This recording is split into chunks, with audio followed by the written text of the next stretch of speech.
శ్రీకాకుళం జిల్లాలో 4 రోజుల క్రితం జరిగిన ప్రమాదంలో సంచలన విషయాలు వెలుగులోకి వచ్చాయి. అయితే హైవేపై జరిగిన యాక్సిడెంట్ లో ఒక బైకర్ నిర్లక్ష్యం కారణంగానే ఈ ప్రమాదం జరిగినట్టు తెలుస్తుంది. వరుస రోడ్డు ప్రమాదాలు అందరినీ భయభ్రాంతులకు గురిచేస్తుందని చెప్పాలి. సో 4 రోజుల క్రితం శ్రీకాకుళం దగ్గర అటు బారుపై హైవేపై జరిగిన దాడిలో అయితే అందరి కుటుంబాల్లో విషాదాన్ని నింపిందనే చెప్పాలి. ఘటనకి సంబంధించి ఇప్పటి నుంచి కూడా పోలీసులు అయితే దర్యాప్తు చేస్తున్నారు. అయితే తాజాగా ఈ ఘటనకు సంబంధించి అయితే సీసీ ఫుటేజీని వెలికి తీశారు పోలీసులు. అయితే సీసీ ఫుటేజీలో అసలు ఆ ఘటనకు ముందు ఏం జరిగిందనే విషయాలు అయితే క్షుణ్ణంగా పరిశీలించారు. ఒక బైకర్ నిర్లక్ష్యం వల్లే ఈ ఘోర ప్రమాదం జరిగినట్టు తెలుస్తుంది. అయితే బారువా హైవేపై జరిగిన యాక్సిడెంట్ లో అయితే ఒక బైకర్ నిర్లక్ష్యం కారణంగానే ఈ యాక్సిడెంట్ జరిగినట్టుగా కూడా సీసీటీవీ ఫుటేజ్ ఆధారంగా కూడా పోలీసులు అయితే నిర్ధారించారు. అయితే అడ్డంగా రోడ్డుని క్రాస్ చేసే ప్రయత్నం చేశాడు. బైక్ ను తప్పించే ప్రయత్నంలోనే లారీ అయితే అదుపు తప్పి డివైడర్ ఎక్కేసి పక్కన రోడ్డులోకి వెళ్ళిపోయి కూడా కారును ఢీకొట్టింది. అయితే ప్రమాదంలో ఆ కారు ఏదైతే ఉందో తుక్కుగా మారింది. కేవలం ఒక బైక్ ఏదైతే రాకూడని రూట్ నుంచి వచ్చి కూడా సడన్ గా రావడంతో కూడా ఆ బైక్ ను తప్పించేందుకే లారీ అయితే ఒక్కసారిగా పక్కకు వెళ్ళింది. ఆ దృశ్యాలు కూడా మనం సీసీటీవీ ఫుటేజ్ లో క్లియర్ కట్ గా చూస్తున్నాము.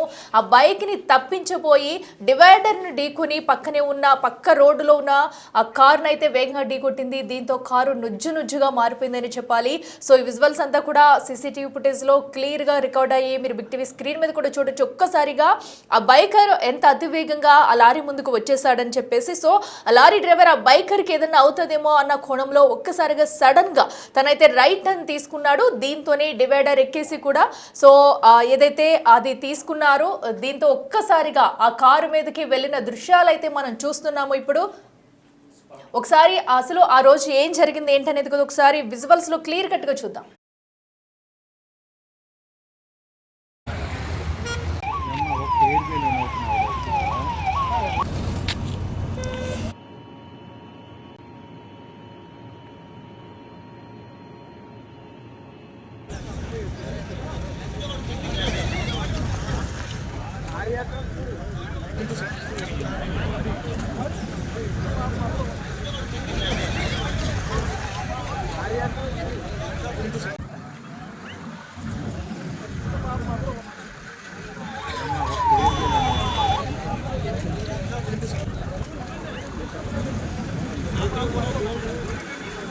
బైకర్ అయితే అడ్డంగా రావడంతో కూడా అసలు ఏ సంబంధం లేని అటు కారులోంచి జాగ్రత్తగా ప్రయాణిస్తున్న వారు ఒక్కసారి ఈ ఘటనకి బలైపోయారని చెప్పాలి. కారు మొత్తం కూడా నుజ్జుగా మారింది. ఇక మరింత సమాచారం అందించేందుకు మా ప్రతినిధి నరేష్ మనం చూస్తున్నాము. కేవలం బైకర్ రావడం వల్లే ఆ లారీ డ్రైవర్ అయితే ఆ లారీని అదుపు చేసేందుకైతే పక్కకు వెళ్ళాడు. దీంతో అదుపు తప్పి కూడా కారు మీదకి దూసుకెళ్లిన ఘటన మనం చూస్తున్నాము. దీనికి సంబంధించి అప్డేట్స్ ఏంటి? ప్రమాదానికి సంబంధించినటువంటి సీసీ ఫుటేజ్ విజువల్ అనేవి ఇప్పుడు వెలుగులోకి వచ్చి ఆ విజువల్ చూసిన తర్వాత ఎవరికైనా సరే నిజంగా మనసు తడుకుపోతుంది. ఎందుకంటే ఒకరి నిర్లక్ష్యం కారణంగా ఎటువంటి సంబంధం లేని మరో 3 ప్రాణాలు బలయ్యాయి అని చెప్పేసి ఇక్కడ క్లియర్ గా మనం చూస్తున్నాం. మనం చెప్పడం కాదు, అక్కడ ఏ రకంగా జరిగింది, ప్రమాదం ఏం జరిగింది, అసలు ప్రమాదానికి ఆ సంబంధం ఎవరికి ఉంది, అసలు ప్రమాదంలో బలైన వారు ఎవరు అనేది మనకు అక్కడ క్లియర్ గా కనిపిస్తుంది. లారీ వెళ్తుంది, లారీకి కరెక్ట్ గా లారీ వెళ్తున్న సమయంలోనే అడ్డంగా రోడ్డుకి అడ్డంగా ఒక బైకర్ వచ్చేటటువంటి ప్రయత్నం చేశారు. ఆ వచ్చేటప్పుడు ఆ బైక్ ని తప్పించబోయి ఈ లారీ ఏదైతే ఉందో ఆ లారీ అటువైపు ఆ డివైడర్ ని దాటుకుంటూ వెళ్ళేటటువంటి ప్రయత్నం చేసింది. కాకపోతే అది లారీ హెవీ లోడ్ తో ఉండడం కారణంగా అది కంట్రోల్ చేసుకునేటటువంటి పరిస్థితి లేకపోవడం కారణంగా ఆ డివైడర్ దాటుకుని అటువైపు రోడ్డు వెళ్ళేసరికి ఆ ఎదురుగా వస్తున్నటువంటి నార్మల్ స్పీడ్ లోనే వస్తున్నటువంటి ఆ కారు ఏదైతే ఉందో ఆ కారుని ఢీకొట్టినటువంటి పరిస్థితి, ఈ లారీ ఏదైతే ఉందో కారుని ఢీకొట్టినటువంటి పరిస్థితి అక్కడ క్లియర్ గా కనిపిస్తుంది. అక్కడ మనం చూడొచ్చు ఆ ప్రమాదం ఎంత దారుణంగా జరిగింది అనేది క్లియర్ గా మనం చూడొచ్చు. రోడ్డుకి ఇటువైపు నుంచి ఆ చివరి వరకు ఆల్మోస్ట్ రోడ్ ఎండింగ్ అయిపోయిన తర్వాత ఆ చివరి వరకు కూడా ఆ కారు ఈ లారీ అనేది కారుని ఈడ్చుకెళ్ళిపోయినటువంటి పరిస్థితి. ఆ తర్వాత ఆ లారీ అనేది అటువైపు పొలాల్లో సుమారుగా 100 నుంచి 150 కిలోమీటర్స్ వరకు 150 మీటర్స్ వరకు కూడా ఆ లారీ కూడా అదుపు తప్పకుండా వెళ్ళిపోయినటువంటి పరిస్థితి. అంటే ఈ విషయాలన్నీ ఎందుకు చెప్తున్నామంటే ఆ లారీ అదుపు కంట్రోల్ చేసుకునేటటువంటి పరిస్థితి లేకుండా ఉండడం వలన అంత దూరం వెళ్ళింది. అంత దూరం వెళ్ళినటువంటి లారీ ఢీ కొడితే అక్కడ కారులో ఉండే వాళ్ళకు ఎంత ప్రమాదానికి గురయ్యారనేది మనకు అక్కడ క్లియర్ గా అర్థం అవడం కోసం ఇదంతా చెప్తున్నటువంటి పరిస్థితి. ఓవరాల్ గా ఏది ఏమైనప్పటికీ కూడా ఈ బైకర్ నిర్లక్ష్యం కారణంగా లారీ ఢీ కొట్టి కారులో ఉన్నటువంటి ముగ్గురు అక్కడికక్కడే మొదట ఒకరు అక్కడికక్కడే చనిపోయారు. ఆ సమయంలో మొన్న కూడా మనం చెప్పుకున్నటువంటి పరిస్థితి, ఆ సమయంలో అంబులెన్స్ కావచ్చు లేదంటే పోలీసులు కావచ్చు సరైన సమయంకి రెస్పాండ్ కాకపోవడం వల్ల సుమారుగా ఆ గంటకు పైగా ఆలస్యం అయితే దీని కారణంగా మరో ఇద్దరు హాస్పిటల్కి వెళ్తూ చికిత్స పొందే క్రమంలో మరో ఇద్దరు కూడా మృతి చెందినటువంటి పరిస్థితి. ఏదేమైనప్పటికీ కూడా నిర్లక్ష్యం వలన ఒకరి నిర్లక్ష్యం వలన ఎలాంటి సంబంధం లేకుండా మరో ముగ్గురు బలైనటువంటి పరిస్థితి ఇక్కడ చూడొచ్చు. అందులో కూడా చనిపోయిన వాళ్ళలో కూడా చిన్న పిల్లలు కూడా ఉన్నారు.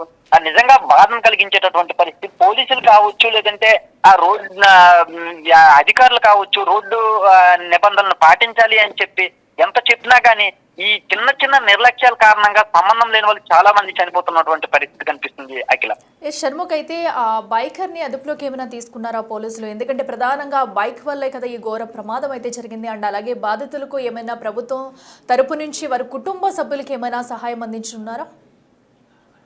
అట్లా మనం చూసుకున్నట్టయితే ఈ కేసుకు సంబంధించి పోలీసులు కూడా కేసు నమోదు చేసి దానికి సంబంధించిన ఇది వాంటెడ్ గా జరిగింది అంటే ఏ చిన్న ఈ విషయానికి సంబంధించి అయినా కానీ ఏ రోడ్డు ప్రమాదానికి సంబంధించి అయినా మొదటగా అయితే మాత్రం ప్రమాదం అనే యాంగిల్లో మొదటగా కేసు నమోదు చేస్తారు. ఆ తర్వాత దాని వలన ఇంటెన్షనల్ గా ఏమైనా ఉందా ఏంటి అనేది పోలీసులు కూడా కేసుని విచారణ చేస్తున్నటువంటి పరిస్థితి.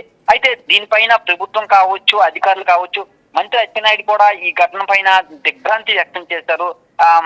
మిగిలిన ఎవరైతే ఇద్దరు ఉన్నారో ప్రస్తుతం పరిస్థితి మరో ఇద్దరు పరిస్థితి విషయంగా వాళ్ళిద్దరికీ కూడా మంచి వైద్యం అందించాలి అని చెప్పి డాక్టర్లు కూడా ఆదేశాలు జారీ చేసినటువంటి పరిస్థితి ఇక్కడ ఉంది. అయితే కేసు నమోదు చేసినటువంటి పోలీసులు మాత్రం విచారణ చేస్తున్నారు.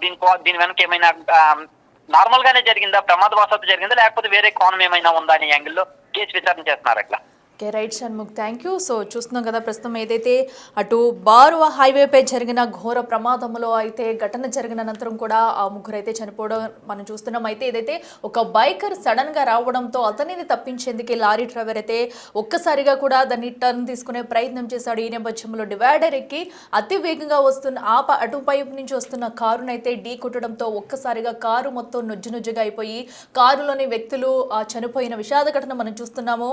అండ్ అలాగే ఒకరు ఆ ఘటనా స్థలంలోనే చనిపోగా మరో ఇద్దరినైతే హాస్పిటల్కి తీసుకెళ్లే క్రమంలో కూడా మరో ఇద్దరైతే మృతి చెందినట్టు తెలుస్తుంది. దీనికి సంబంధించి ఇప్పుడే పోలీసులు అయితే కేసు నమోదు చేసి ఇంకా లోతుగా దర్యాప్తు చేస్తున్నారు. అసలు ఆ బైకర్ ఎవరు, ఏంటి, ఇంత సడన్ గా ఎందుకు రావాల్సి వచ్చింది, ఇంకేమన్నా కోణాలు దాగి ఉన్నాయా అనే కోణంలో కూడా పోలీసుల దర్యాప్తు అయితే కొనసాగుతుంది.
ఎక్కడ